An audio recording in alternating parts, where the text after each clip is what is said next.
Well, hi, this is Al Preckell and Al Preckell, and Al's got an MG for us right here, and you want to tell us a little about the series and the year and...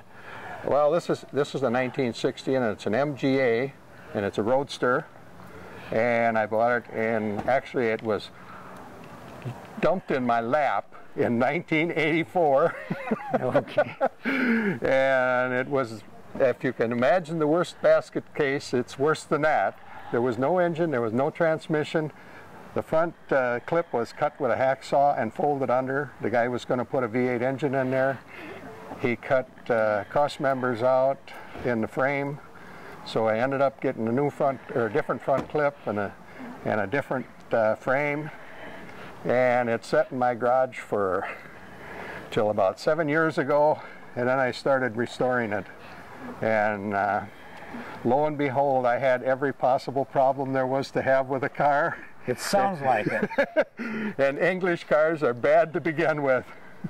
So this is not the original engine, but an engine that was comparable to the MGA. Right. Yeah. The 1600, is that? It's a 1600 car, and yeah, that's comparable. That's a displacement on that car. Right. And I farmed out the paint work, which the guy did a lousy job. I had to farm it out to another guy to get it fixed so it could even be finished. Now, what color do you call this? This is called a Chariot Red. Chariot Red. Yeah. It's a pretty color, and the wheels are, of course, an original color. Yeah, that's that. They just had aluminum wheels. It's a satin silver of some sort on it. And they had these to start with, and then later on, then they came out with wire wheels, and they found out that the wire wheels would actually slow the speed of the car down.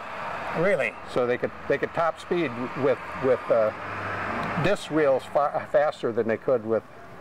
Well, what is the top speed of an MGA? I would say it could be right up in the 90-mile-an-hour range, 90 to 96. But they had a special one that they had made, and they did 250 miles an hour on the salt flats. Really? That's almost unbelievable to do that in an MGA. For a little car like that, yes, it is. And basically, the door skins and the hood and the trunk are aluminum. Yes. And the rest of it is regular steel. Okay. But they did make race cars, and the race ones were all aluminum bodies. Okay.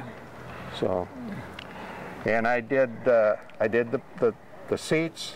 I had someone do the top for me, and I basically did the engine myself. I was a diesel mechanic for 31 years, and so... Oh, that was a good challenge. So I did that, and I had a lot of problems with that, but my supplier got me wrong parts and made a lot of problems that I shouldn't have had, which ended up taking me about 2.5 years longer than it should have to get completed. Well, as long as you had the time. You must have been retired when you started on this project. I just retired. Okay. And now it's 5 years later, and I'm finally well, actually it's 6 years, I guess.